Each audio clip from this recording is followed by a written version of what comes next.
কত সুন্দর দৃশ্য দেখতে পেয়েছেন। এটি হচ্ছে নেদারল্যান্ড। গাছে গাছে ফুল, সবুজ পাতা, ফুলে ফুলে ভরা, কত সুন্দর কত সুন্দর। এর মাঝে মাঝে ক্যানেল দিয়ে ছোট ছোট বোটগুলো চলাচল করে। আপনারা জানেন বিশ্বের মধ্যে সবচাইতে বেশি ক্যানেলের দেশ নেদারল্যান্ড।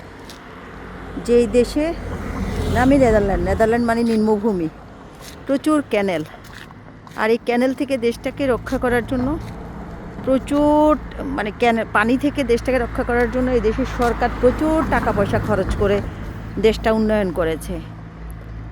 ছোট্টখাট্ট একটা দেশ, বা ইকোনমিক্যালি খুব ভালো অবস্থায় আছে। আপনারা চ্যাটজিপিটিকে জিজ্ঞেস করতে পারেন যে নেদারল্যান্ড ইকোনমিক্যালি এখন কোন পজিশন আছে ইউরোপে।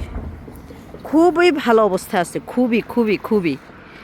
যদিও এই ভালো অবস্থার মধ্যে আমার মতো একটা বান্দা খুবই গরিব অবস্থায় আছি, কিন্তু নেদারল্যান্ড ইকোনমিক্যালি খুবই ভালো একটা পজিশনে আছে। সারা বিশ্বে যে যুদ্ধ, দাঙ্গা হাঙ্গামা, যা অবস্থা, ক্রাইসিস, নানান অভাব অনটন দেখা দিয়েছে, সেই হিসাবে নেদারল্যান্ড খুবই ভালো একটা অবস্থায় আছে। তো ভালো থাকবেন, আজকে পর্যন্ত রইল।